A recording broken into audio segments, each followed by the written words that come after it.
convivimos con eso todos los días. Es casi un genio, ¿cómo así? Ver el dolor de tu hijo, pero sobre todo saber que no tienes ningún tipo de control sobre esa situación.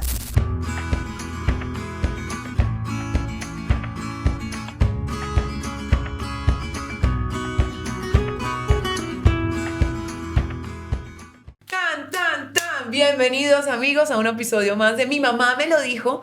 Y hoy, esto sí que me lo dijo mi mamá. Porque quiero hablar de un tema que se llama la neurodiversidad en niños. Y es que cada día nos vamos encontrando niños con diferentes habilidades, con diferentes maneras de ver el mundo y con diferentes diagnósticos que hacen todo ese universo de la neurodiversidad. Algo tan interesante al que tenemos que aprender para acompañar y para tener una sociedad mejor. Entonces, invité a Paola Campo. Pau, bienvenida. Hola, ¿cómo están? Pau es psicoterapeuta, es una mujer espectacular porque a través de su propia historia personal y por ese tránsito que ha tenido y ese camino que ha recorrido al lado de su hija Manuela, todos los días nos llena de muchísima información, pero también de inspiración para mejorar como madres y como sociedad. Entonces, Pau, muchas gracias. Gracias a ti por invitarme, qué linda presentación. No, bueno, ya sabrán por qué vamos a hablar de eso. ¿Por qué me parece importante? Porque hay mucho desconocimiento, hay mucha desinformación y hay mucha ignorancia, sí, alrededor de la neurodiversidad. Entonces, Pau, ¿cómo explicamos a la gente qué es la neurodiversidad y por qué es importante hoy que hablemos de esto? Bueno, la neurodiversidad es como la veo yo, es como estas diferentes formas de pensar, de habitar y de entender el mundo, ¿sí? O sea, hemos crecido como con un modelo y se supone que este es el estándar y así somos, pero existen diferentes cerebros, diferentes formas de entenderlo todo, de aprender incluso, y yo creo que es importante abrirnos a esto porque convivimos con eso todos los días, que hay veces lo silenciamos y no nos damos cuenta, pero está ahí, y es importante como sociedad levantar la mirada y darnos cuenta que es un tema de todos. Exacto. Anteriormente, hablas de 50, 60, 70, 20 años, no teníamos todos los conocimientos científicos que tenemos ahora y simplemente le decían a los niños, es que es un cansón, es que el niño no se cansa, es que es una tarpán, o sea, inquieto, y ya sabemos que muchos de esos comportamientos tienen un origen médico, biológico y que necesitan un enfoque diferente y eso es básicamente lo que estamos aprendiendo pero con el tiempo. Sí. Y eso es a lo que tenemos que sumarnos todos, ¿cierto? Entonces yo quiero que nos cuentes un poquito de tu historia personal, de la historia de Manuela, tu hija, de cómo llegaste a su diagnóstico, qué diagnóstico es un tema médico un poquito largo, pero si lo podemos así contar para que la gente entienda un poco de dónde empieza tu camino. Pues mira, mi camino empieza desde que Manuela nació, la verdad. Yo tuve el diagnóstico, ya ella tenía 6 años, pero esos primeros años había muchas dudas dentro de mí. Aunque era mi primera hija y yo no tenía mucho conocimiento de bebés, Manuela era una persona que me despertaba muchas dudas y en muchas situaciones, sobre todo en la literatura, ¿no? Los libros dicen que camina tal, que gatea tal, que come a tal, pero mi hija no cumplió nada de Ninguno. eso. Ninguno. Entonces, siempre hubo dudas, siempre médicamente me decían, está todo bien, pero había algo como en mi instinto que me decía, hay algo pasa. Entonces, hasta que llegó un punto en donde ya encontré un doctor, él me dio el diagnóstico, se llama síndrome de Williams, es una condición genética poco conocida que está dentro de las enfermedades raras, y ahí empezó pues este camino de entender a Manuela. Cuando yo recibí el diagnóstico fue un momento muy duro. Fue como, o sea, es como un terremoto interno que te sacude absolutamente todo, que te mueve el piso, que se caen las paredes, se agrietan muchas otras y es como un parteaguas, como llaman hay veces, que fue como comenzar de nuevo una vida, pues al lado de Manuela y sobre todo en ese proceso de ver quién era realmente Manuela. ¿Qué características tiene este síndrome para que la gente más o menos entienda cómo es Manuela? El síndrome de Williams es una condición genética, es una delesión, o sea, se borró una información en el cromosoma 7, en el momento de la fecundación. Varía de persona a persona, pero parte de lo que trae son muchos síntomas. Entonces, problemas de corazón, problemas gastrointestinales, tiene muchos problemas, tiene ansiedad, déficit de atención, problemas cognitivos también. En las estadísticas dice que de medio a moderada puede ser la discapacidad cognitiva. Entonces, también tiene cosas muy bonitas, que es una niña muy sociable, muy empática, tiene una conexión con la música muy bonita. Entonces... Es casi un genio, ¿cómo así? O sea, porque estamos hablando de todo lo que ese síndrome le quita, digamos. Le quita, pero también le pone. suma, Exacto, suma. porque Manuela habla ¿cuántos idiomas? Habla 3 idiomas, es muy Exacto. musical. En el colegio o sea, ella le va muy bien, pero ella aprende completamente diferente a sus pares. Exacto. O sea, ella está en un colegio donde a ella le ayudan a aprender de su forma, a su forma, porque ella no aprende igual.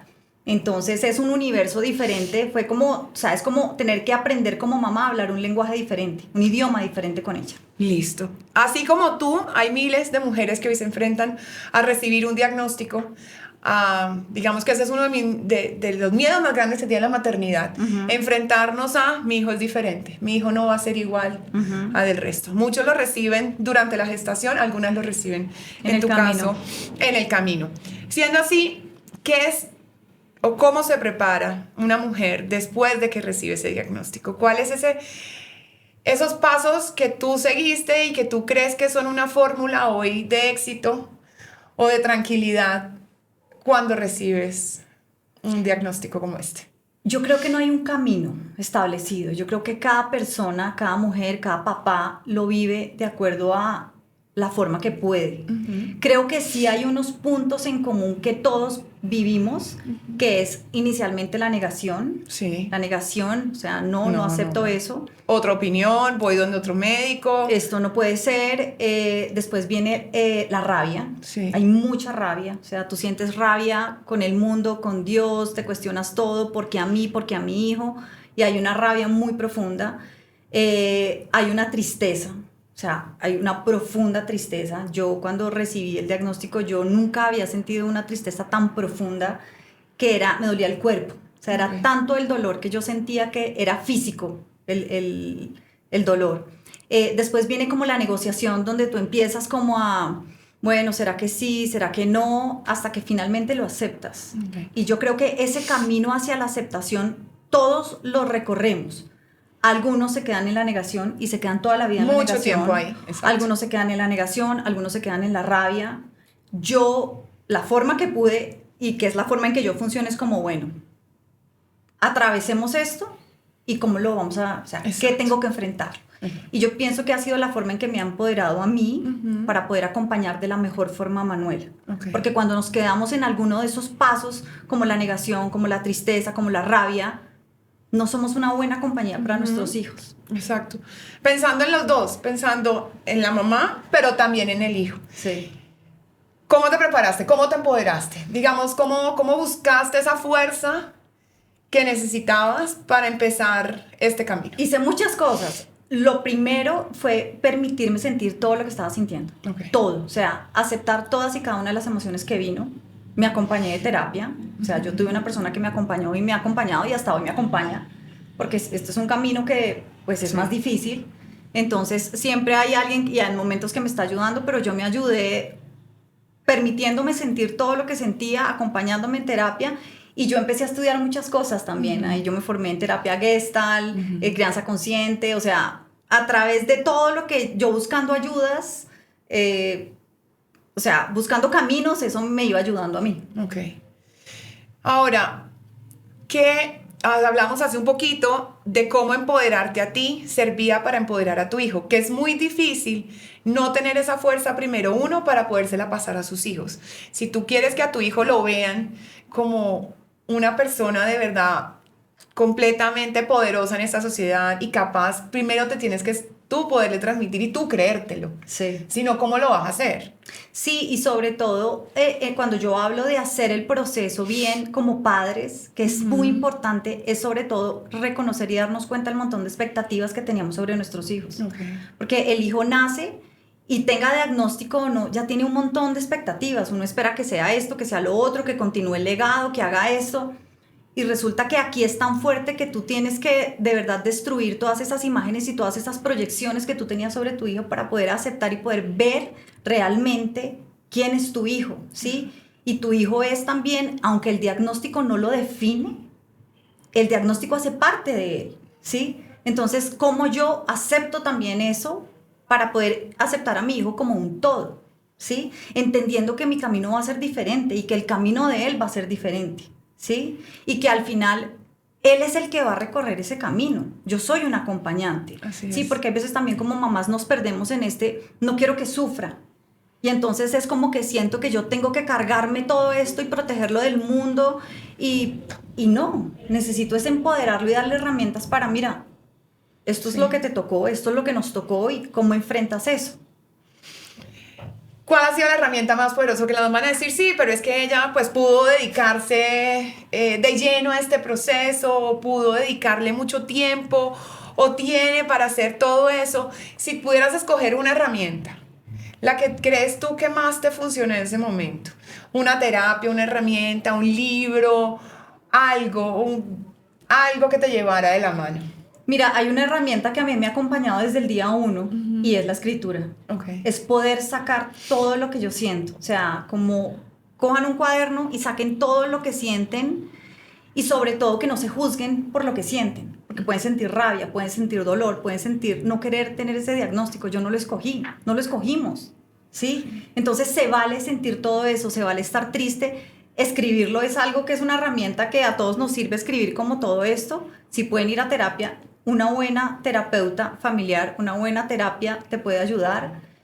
Dedicar tiempo para ti, Sí. porque sí es pesado, hay veces y sí hay momentos en que sentimos que no podemos y sí hay momentos en que queremos tirar la toalla y es importante entender que no tenemos que hacerlo solas. Exacto. Y que no tenemos que poder con todo y que se vale pedir ayuda y se vale decir necesito un descanso, necesito parar y necesito alejarme un poco, irme con una amiga. Cuando tú me decías hace un ratico cómo poder acompañar como amigas, hay veces es esa amiga que te invita a un café. De pronto no hablar de eso, pero a recordar que eres más allá que esa mamá que está enfrentando eso. Y poder reír, o hay veces simplemente acompañar en el llanto, en el silencio, pero saber que estás ahí, ¿sabes? Sí. Entonces permitirnos tener esos espacios, porque hay veces entramos en modo solucionar, solucionar, solucionar y en modo tengo que arreglar a mi hijo. No hay que arreglar nada. Hay que aceptarlo como es. Tanto que aprender, ¿o no? Bueno, entonces, Manuela ya tiene 12 años. Pasó la primera infancia, Sí. digamos, como se conoce, que son unos años donde siento yo, te lo decía hace un minuto, el duelo es más de uno. Sí, Pero ahora viene el despertar de ella como persona, porque ya ella está lo suficientemente grande para entender que es diferente. que es diferente. Y eso, yo creo que pequeños todo se mezcla un poco, ¿no? Ujú. Pero ya hay un momento en la edad en que no. ¿Cómo ha sido ese tránsito entre moverte de una etapa a otra?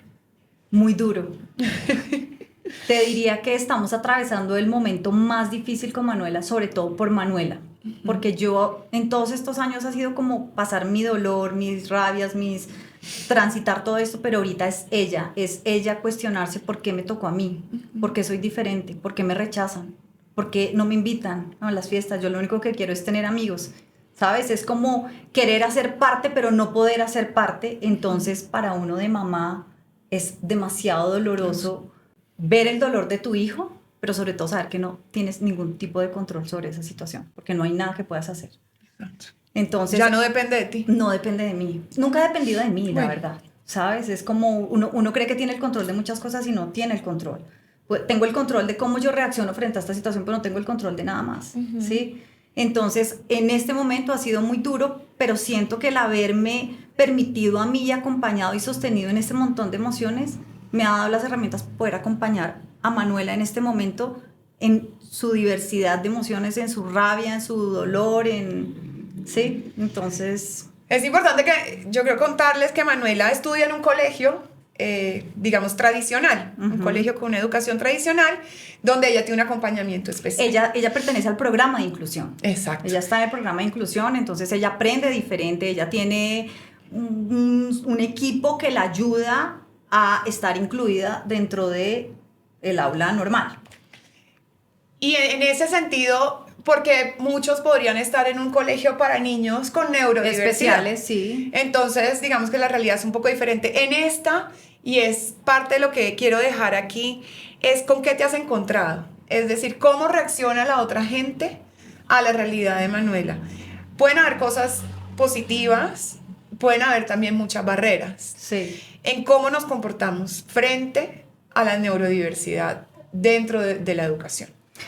Pues yo creo que hay de todo, o sea, hay las personas que tienen interés y tienen curiosidad por saber, venga, ¿esto qué es? Yo quiero entender. Eso está bien preguntar, por ejemplo, Claro. ir y decirte, me tocó a mí en mi salón, en mi curso, en mi jardín, en mi grupo, yo no entiendo qué le pasa a Manuela. A mí ¿Puedo preguntar? Me encanta que me pregunten, a Ok. mí me encanta que haya curiosidad de saber, oye, quiero invitar a Manuela, pero no sabemos cómo hacer, cómo lo podemos hacer.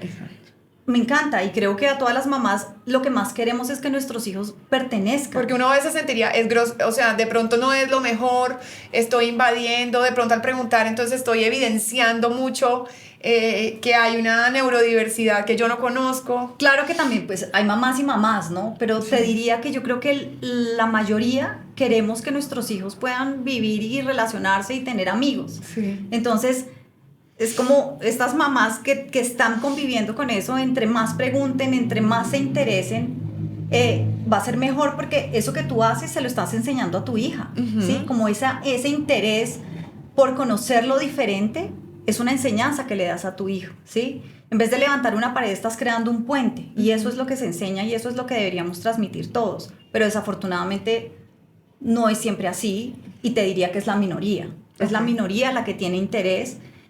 Muchas veces por miedo, yo siento que a lo diferente le tienen Exacto. miedo, Es le más tienen miedo. miedo a preguntar porque de pronto la mamá se va a ofender, tienen miedo a Exacto. preguntar porque no quiero ser inapropiada y en ese me da miedo, no hago nada, es que seguimos como sociedad y no cambiamos y seguimos, sobre todo las familias que tenemos estas realidades, tratando de abogar por la inclusión cuando deberíamos estar hablando de convivencia, porque no hay nadie que debería estar afuera dentro de la sociedad. Sí. Entonces, si tienes eso, llama, busca, interésate.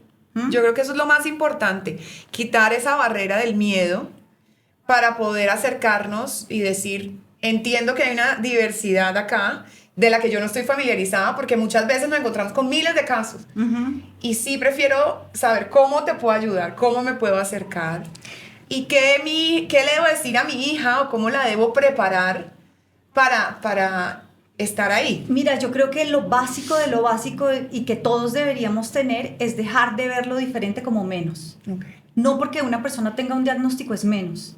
Porque si yo me acerco a esa persona como pobrecita, invitémosla porque pobrecita, Chao. o pobrecita ella es menos porque tiene una discapacidad o tiene un... Estamos repitiendo el mismo error. Estamos repitiendo lo mismo y sobre todo no veo a la persona, ¿sabes? Sí. Porque para yo poder verte a ti como eres, no te puedo ver desde arriba, creyéndome más o creyendo que tú eres defectuoso, así yo no te puedo ver. Entonces, para mí la invitación es cómo todos empezamos a cambiar nuestra mirada a lo diferente y empezar a mirar con curiosidad, a empezar a mirar con dignidad, con respeto y entender que son diferentes, pero están en las mismas condiciones y tienen los mismos derechos.